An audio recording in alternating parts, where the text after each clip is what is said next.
Hi my dear lovely viewers, welcome to Radhi కథలేఖ.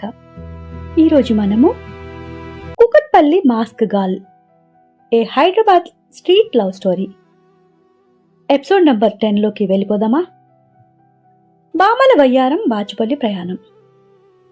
ఈ సిరీస్లోకి వెళ్ళిపోతే శ్రావ్య కోసం అలా రూమ్లో ఆలోచిస్తూ కూర్చున్నాడు. అసలు ఆమె ఎవరు, ఇప్పుడు ఎక్కడికి వెళ్ళి ఉంటుంది అని తన మనసుకి గుర్తురాగానే వెంటనే రాత్రి తను కలిసిన ప్లేస్లో మరలా ఇప్పుడు ఉండి ఉంటుందా అని బైక్ వేసుకుని బయలుదేరనా అని అనుకున్నాడు అర్జున్.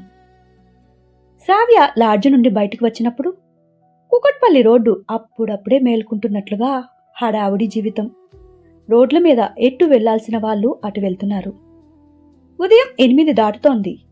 మెట్రో బ్రిడ్జ్ కింద చిన్న చిన్న టిఫిన్ సెంటర్లు ఇప్పటికే ఆవిరి కక్కుతూ ఇడ్లీ మరియు ఫుడ్ కార్ట్ల నుండి రకరకాల తిను పదార్థాలు ఆకలితో వచ్చేవారి కోసం సిద్ధపడి ఉన్నాయి.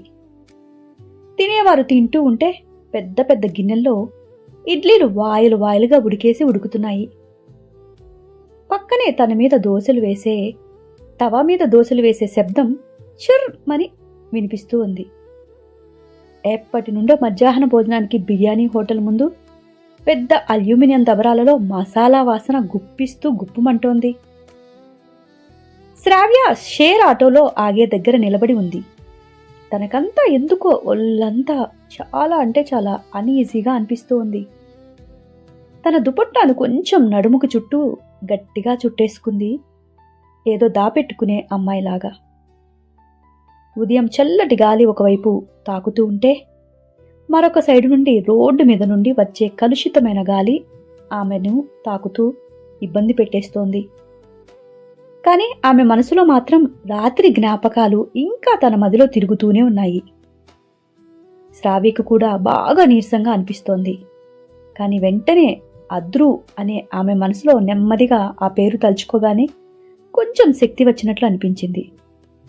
కొన్ని క్షణాలు అక్కడే నిలబడి ఉన్నాక రోడ్డుకి అవతల ఉన్న షేర్ ఆటో స్టాండ్ వైపు నడిచింది. కుకట్పల్లి నుంచి బయటికి వెళ్లే షేర్ ఆటోలు అక్కడ వరుసగా నిలబడి ఉన్నాయి. బాచుపల్లి ఎక్కండి బాచుపల్లి అని ఒక ఆటో డ్రైవర్ గట్టిగా కేకలు వేస్తున్నాడు. చాలా మంది వయ్యారాలు వలకపోస్తూ అమ్మాయిలు ఆటోలలో ఎక్కి వెళ్ళిపోతున్నారు. శ్రావ్య కూడా ఒక ఆటోలో ఎక్కి కూర్చుంది. అప్పుడే దూరంగా ఒక అమ్మాయి పరిగెత్తుకుంటూ వచ్చేసి శ్రావ్య పక్కనే కూర్చొని ఉంది.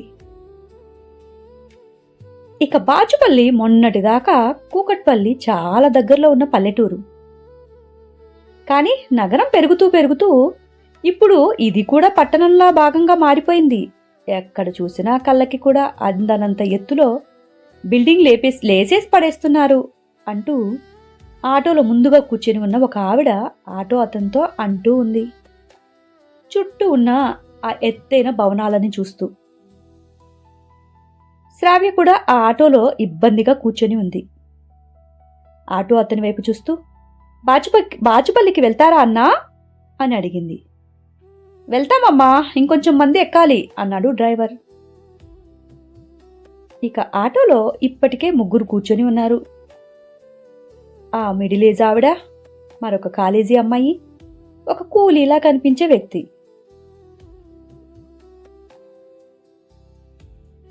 శ్రావ్య నెమ్మదిగా ఆటోలో ఒక పక్కకి అడ్జస్ట్ అవుతూ ఇబ్బందిగా కూర్చొని ఉంది. ఆటోలో డీజిల్ వాసన పక్కనే ఉన్న ఆ అమ్మాయి తల నుండి జాస్మిన్ పూల సువాసన, ఈ రెండూ కలిసి ఏదో అసలు అర్థం కాని శ్రావ్య గొంతులో అంతా తిప్పేసేలాంటి వాసనలా అనిపిస్తూ ఉంది తనకి. డ్రైవర్ ఇంకో 2 ఎక్కించుకున్నాక అప్పుడు ఆటో స్టార్ట్ చేసేశాడు. ఆటో కూకట్పల్లి మెయిన్ రోడ్డు మీదుగా కదలటం మొదలైంది. అప్పటికే రోడ్డుకి ఇరువైపులా షాపులు, మొబైల్ షోరూమ్స్, జిమ్స్, బ్యాంకులు, మెడికల్ షాపులు. ఉదయం అయినా ట్రాఫిక్ మాత్రం గట్టిగానే ఉంది. ఎవరి పనుల్లో వాళ్ళు నిమగ్నమైపోతూ ఉన్నారు.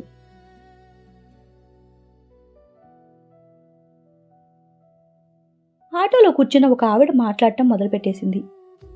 ఈ ఊరు రోజు రోజుకి ఎంత పెద్దదవుతుందో అమ్మా అని శ్రావ్య వైపు చూసి అంది ఆవిడ. శ్రావ్య కూడా చిన్నగా ఆమె వైపు చూసి నవ్వింది, అవును అన్నట్లుగా. పక్కనే కూర్చున్న అమ్మాయి మొబైల్లో రీల్స్ చూస్తూ ఉంది. ఒకసారిగా ఏదో చూస్తూ పెద్దగా నవ్వేస్తూ ఉంది ఆ అమ్మాయి. ఆ అమ్మాయిని చూస్తూ ఏమైంది అని పెద్దావిడ కొంచెం ఇంట్రెస్టింగ్గా అమ్మాయి వైపు చూసి అడిగింది. ఏమీ లేదండి, ఫ్రెండ్ పంపిన వీడియో నవ్వుగా ఉంది అని నవ్వుకుంటూ ఆ అమ్మాయి మరలా రీల్స్ చూడటంలో నిమగ్నమైపోయింది. ఆటో హైటెక్ సిటీ వైపు వెళ్తే పెద్ద రోడ్డు నుండి ఎడమవైపు తిరిగింది.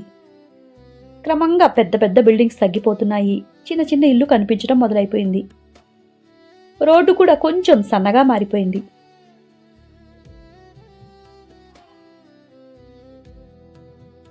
ఇప్పుడు చుట్టూ పచ్చని పొలాలు కొంచెం కొంచెంగా కనిపిస్తున్నాయి.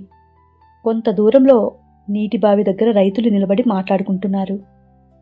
శ్రావ్య కిటికీ బయటకు చూస్తూ ఉంది. నీటి శబ్దం క్రమంగా తగ్గిపోతోంది. ఆమె మనసు కూడా కొంచెం ఆందోళనగా మారుతున్నట్లుగా అనిపించింది. ఆటోలో కూలీలా కనిపించే వ్యక్తి మాట్లాడటం మొదలుపెట్టేశాడు. నిన్న రాత్రి కుకట్పల్లిలో పోలీసులు చాలా రైడ్ చేశారట అని అన్నాడు. డ్రైవర్ వెంటనే ఆ మాటకు, అయ్యో అవును బాబాయ్, ఇప్పుడు అక్కడ చాలా గందరగోళం అంట, మేము కూడా అటువైపు వెళ్ళాలి అంటే భయమేస్తుంది మాకు అని అన్నాడు. అప్పుడు ఆటోలో కూర్చున్న ఆవిడ, ఏమైందిరా, ఎందుకు మీరు భయపడ్డం, మీకు భయం ఎందుకు అని అడిగింది ఆటో అతని వైపు చూస్తూ. డ్రైవర్ నవ్వుతూ, అక్కడ కొంతమంది అమ్మాయిలు రాత్రిళ్ళు లాడ్జిల్లో రాత్రంతా గడపటానికి క్యూలు కట్టి మరీ ఉంటున్నారట. వచ్చే పోయే అబ్బాయిలను వలవేసి మరీ పట్టుకుంటున్నారట. అలాంటి అమ్మాయిని ఇప్పుడు పోలీసులు ఒక అమ్మాయిని వలవేసి మరీ పట్టుకున్నారంట. అవును, ఇంకా ఇంకా అప్రమత్తంగా ఉండాలని పోలీసులు మాకు మరీ చెప్తున్నారు అని ఎంతో ఆశ్చర్యంగా ఆ కుకట్పల్లి వ్యవహారం గురించి ఇంట్రెస్ట్గా ఆటో డ్రైవర్ చెప్తూ ఉంటే ఆవిడ మరియు అతను వింటున్నారు ఆటో అతని మాటలను. కానీ ఆ మాటలు విన్న వెంటనే శ్రావ్య గుండె ఒక్కసారిగా బలంగా కొట్టుకుంది. ఆమె కళ్ళు ఆటో బయటికి తిప్పుకుంది.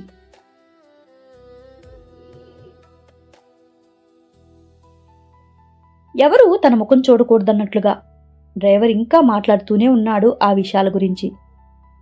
నగరం పెద్దదవుతుంటే ఇలాంటివి కూడా పెరుగుతాయి బాబాయ్.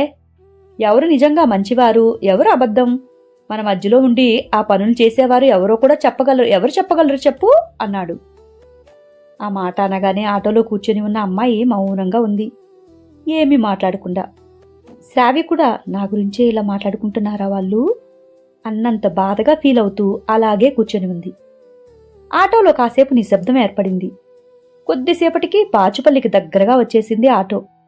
పాత ఇల్లు, చిన్న చిన్న దేవాలయాలు, గుమ్మం దగ్గర కూర్చుని పప్పులు మిరపకాయలు ఎండబెట్టే ఆంటీలు, వీధి పక్కన చిన్న టీ షాప్.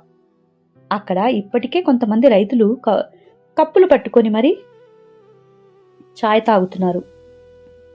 పిల్లలు స్కూల్ బ్యాగులు వేసుకుని పరుగులు తీస్తున్నారు. ఆటో నెమ్మదిగా గ్రామం లోపలికి వచ్చింది. ఒక టీ కొట్టు దగ్గర ఆపి, బాచుపల్లి వచ్చేసింది, ఎవరు ఇక్కడ దిగిపోవాలి, దిగండి దిగండి అని డ్రైవర్ అడిగాడు. శ్రావ్య ఆటో అతనికి డబ్బులిచ్చి నెమ్మదిగా దిగింది. ఆమెకిప్పుడు ఒక్క అడుగు వేయటానికి కూడా చాలా ఇబ్బందిగా అనిపిస్తోంది. ఆటో వెళ్ళిపోతుండగా ఆమె కొద్దిసేపు అక్కడే నిలబడి చుట్టూ చూసింది. ఎవరైనా నన్ను గమనిస్తున్నారా అన్నట్లుగా ఆమె చాలా మొహమాటంగా అడుగులో అడుగు వేస్తూ ఉంది. ఇప్పుడు తన ఊరికి తను రాగానే తనకి ఇది పూర్తిగా వేరే ప్రపంచంలాగా అనిపిస్తోంది. తను అలాగే బెరుగ్గా చుట్టూ చూసుకుంటూ పక్కనే ఉన్న చిన్న వీధిలోకి నడిచింది. ఇరువైపులా పాత గోడలతో ఉన్న ఇల్లు, గుమ్మం దగ్గర తులసి చెట్టు కుండీలు, కొన్ని ఇల్లు ముందు ఆవులు కట్టేసి ఉన్నాయి. దూరంలో ఎక్కడో ఒక ఇంట్లో రేడియోలో పాత పాట వినిపిస్తోంది. శ్రావ్య నెమ్మదిగా ఆ వీధిలో ముందుగా నడిచింది. కొన్ని అడుగులు నడిచాక ఒక చిన్న ఇల్లు దగ్గర ఆగింది శ్రావ్య. ఆ ఇంటి తలుపు ముందు నిలబడి కొద్దిసేపు ఊపిరి పీల్చుకుంది. ఇప్పటిదాకా తనని ఎవరు చూసి ఒక మాట కూడా అడగలేదు అని. కానీ ఆ ఇంటిలోకి అడుగు పెట్టాలి అంటే ఆమె కళ్ళల్లో ఒక్కసారిగా భయం మొదలైంది. ఎందుకంటే అది ఆమెకే తెలుసు. ఇప్పుడు తనకి ఎదురుగా రాబోయేది ప్రశ్నలు కాదు, మాటలతోనే పీక్కు తినే ముల్లాస్త్రాలు. కానీ తన మనసుకు తోడుగా తన శరీరపు పూర్తి సంతృప్తి ఇప్పుడు ఆమెకి అద్రు రూపంలో లభించింది. ఏది ఏమైనా సరే నేను ఎదుర్కోవాలి ఇక నుండి, నేను దేనికి భయపడకూడదు అని తన మనసులో తను నిర్ణయించుకుని లోపలికి అడుగుపెట్టబోయింది. ఏమ్మా మహారాణి, ఊళ్ళు తిరిగి రావటం అయిపోయిందా? లోపలికి అలా అడుగు పెట్టేస్తున్నావేంటి అంటూ లోపల నుండి వయ్యారాలు వలకబోస్తూ ఒక ఆవిడ బయటికి వచ్చింది. ఆమెకి ఒక 30-32 సంవత్సరాలు వయసు ఉండొచ్చు.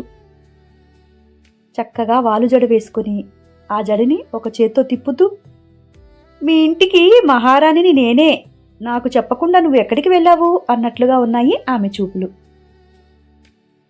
శ్రావ్య ఏమీ మాట్లాడకుండా లోపలికి అడుగుపెట్టబోతుంటే, ఏయ్ నిన్నే కదా అడిగేది, ఈ ఇంటి గుమ్మం తొక్కను అని బిల్డప్ ఇచ్చుకుంటూ రాత్రి ఇంట్లో నుండి బయటికి వెళ్ళిపోయావు కదా,